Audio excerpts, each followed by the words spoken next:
doing a Dana 44 swap on Beacon before we head out to Moab. Dana 30 has held up great, especially for the way she wheels it.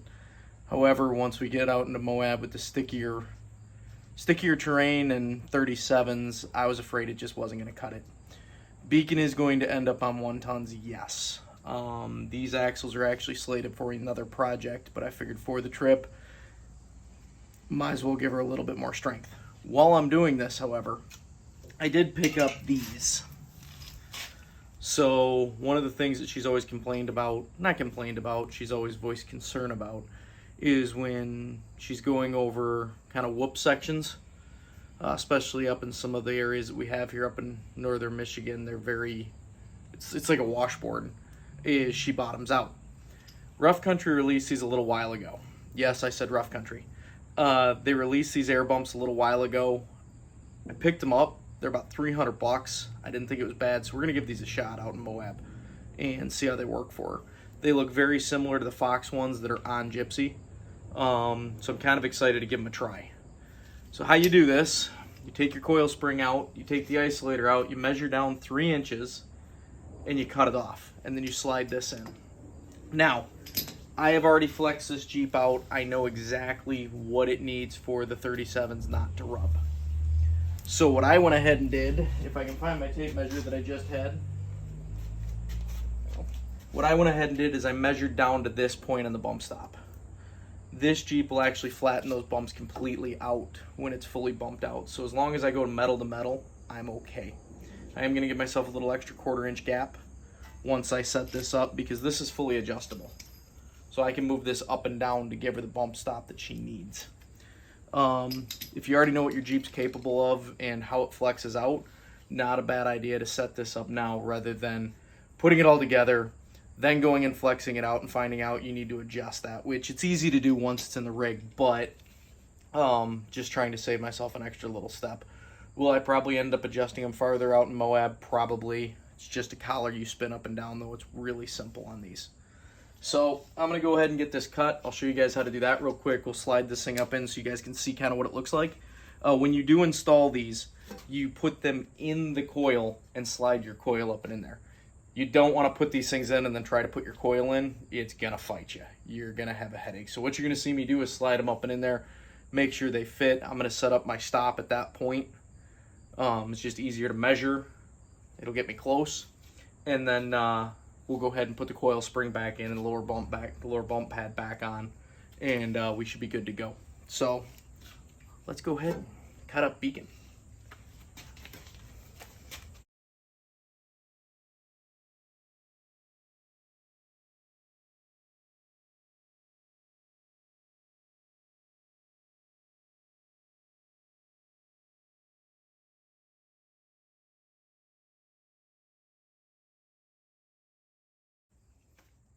Well, that's embarrassing. Let me grab another battery. Hey, look, I found it.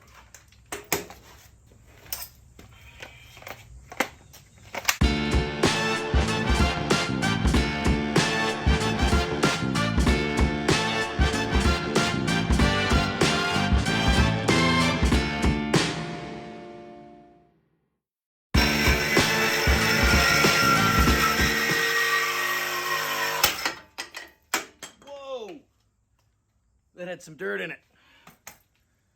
Biggest thing with this is make sure your cut is smooth and flat. And when you put these things in, real quick, what you're gonna want to do, I like to use these because they're fast and easy and they're cheap. Little deburring tool. Go around the inside, clean that edge up really well so there's no burrs in there. What you're going to want to do is also take a flap disc around this outside. I will do that here in a minute. But these work great. Highly recommend them. They're like $5 or $6 at Airgas by us. Then you just take this. That's going to slide up in there with your collar on top. Now, like I said, I already know what this needs to be, so I'm going to go ahead and set that now. What you can do is, these are filled with nitrogen. You can release the nitrogen out of them and push this all the way up to give you your bump. I'm not going to do that today. I am in a little bit of a hurry, so what I'm going to do is measure down to here and then subtract the width of this. It's also a way to do it. But that's kind of what we're looking like. Should help take some of those hard hits. And I'm looking forward to doing a review and telling you guys all about how they worked. So stay tuned. Thanks, guys. I gotta go to the other side now. So after doing some mathematical equations on this tube, I actually found out that these tubes are long enough to not have to run that bottom, excuse me, that bottom bump stop. So what I'm gonna go ahead and do is set this thing up down farther without that bottom bump stop, which is another nice thing, because I don't know if you guys have ever dealt with those. They're a pain. They come in a lot of lift kits, and they're a pain to put in and they're a pain to take out, and they make removal of springs in the future difficult. Which for me is a big thing. Our rigs do get taken apart and put back together a lot for routine maintenance, cleaning, and painting. So that's kind of a nice feature. Yes, I'll have to pull this out, but I think this is going to be a lot easier to remove than that bottom puck. But I just wanted to share that with you guys real quick. I'm going to go ahead and pull all this back out, get everything painted up, and I'll show you guys a video of kind of how it goes back in with the spring. Just kind of show you guys how to install these. Follow the instructions, they're pretty straightforward. The biggest thing is making sure this cut is clean and level, like I said. Masking tape helps with that. If you guys don't have a lot of experience with cutting straight lines, it does take some time to get good at it. What you can do is run a piece of masking tape around the outside, measure down on the back to 3 inches, measure down on the front to 3 inches. That way, when you cut, you just follow your tape line. But let me go ahead and get the other side done, and I'll show you guys how this goes back together. Alright guys, so to install these, say hi to Maverick.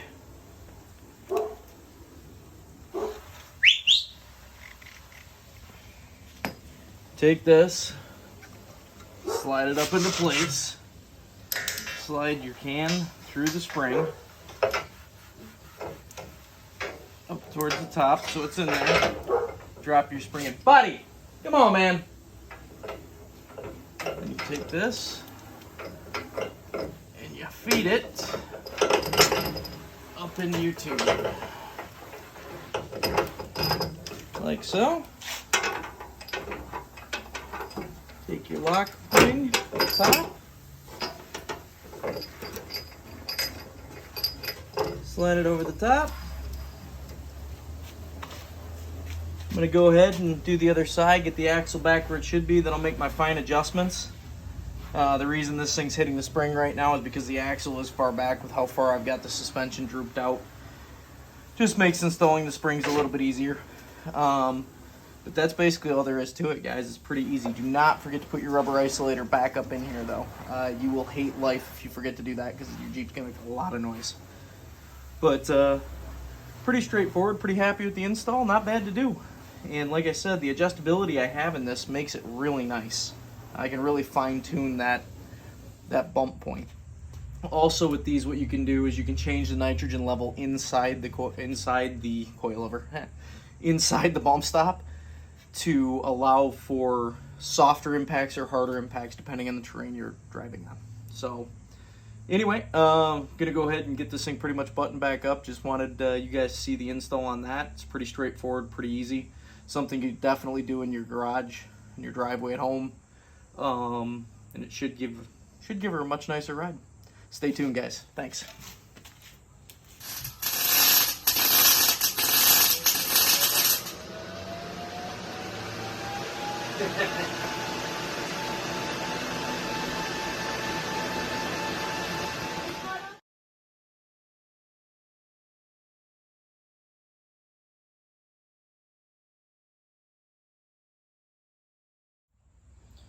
So, what do we have going on here? What do you do when you find out 4 hours after you're supposed to leave from Moab that your drive shaft doesn't fit and nobody can make you one in time? Put the 44 in Beacon. Everything according to the company that we bought this shaft says it'll fit, whether it's a Dana 30 or a Dana 44. It will not. I couldn't even get the shaft to go in at all. Nothing really changed in the Jeep other than do a Dana 44, but it did not fit. So, what we did was made a perfectly square cut on either side of the shaft, and we're going to take a piece of 1 3/4 inch DOM and put it in the tube and then weld it all back together. Yes, it needs to be balanced after, but for a wheeling trip to get us by for the next couple of days without highway driving, I think it'll work just fine. We'll do a follow-up video and let you guys know how well it works, but the reason I'm doing the slug is it's going to make everything perfectly center again. I did mark the shaft, so we do line it back up so we have somewhat of a chance with it being close to balance. So what I'm going to do is cut a slug. I'm going to bevel both the ends on these, drop it all together, burn it in nice and strong in a set of jack stands. I'm going to have my buddy Brett roll it over while I weld it nice and smooth so it's consistent all the way around. And we're going to see how it does. So stay tuned, guys. I'm going to cut up this tube and we'll be back to you.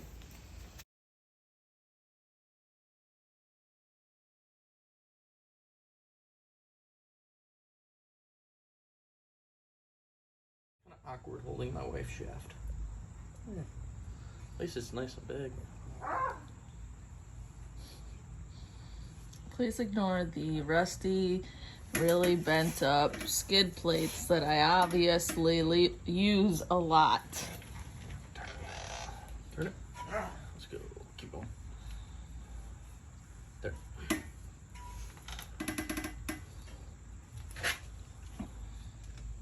We took an inch out of it. How did it get heavier? Well, fucking 6 inches of DOM. DOM we put it in to make it strong again probably didn't help. Works for roll cages. Come on now. It's got to work for a drive shaft. Wow, that cross member is really messed up. Yeah. We have one of those sitting around here somewhere. There's a big curb at the mall. Yeah. Got her. Yeah, I'm pretty sure that was rocks. At the mall? Concrete You're not is, supposed to park on the landscaping at the mall, babe. concrete is rocks, just small. I can't with you too.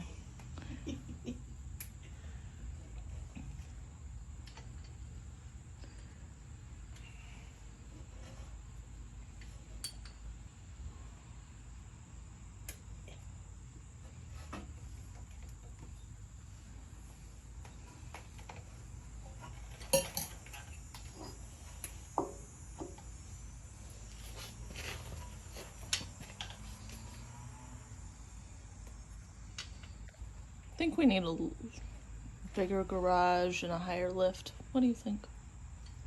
Yep. You need 2 more lifts. 40 by 40 at least. That won't support 2 more lifts. 40 by 40 would support 2 lifts. He said 2 more. Wouldn't that mean 3? Okay, fine. 80 by 120. 60 by 120. 100 by 200 and nothing. Brett's obviously got all the money. Yep. My buddy just built a 480,000 square foot warehouse. I'll have him build me another one. Yeah, how much did that even cost him? Well, he was building it. It wasn't him paying for materials, so he was just doing the job. I don't think I can count that high.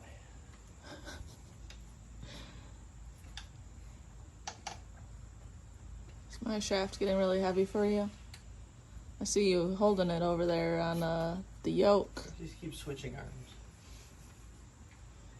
He's holding on to the big shaft. That's You know that Johnny Cash song?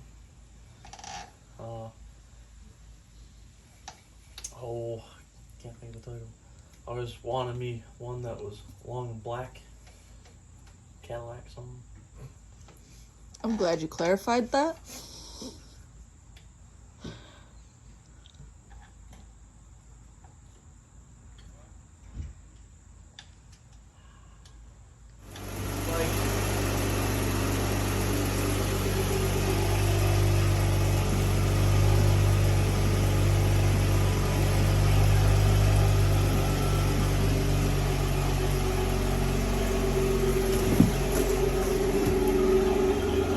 I wanted him to crush those.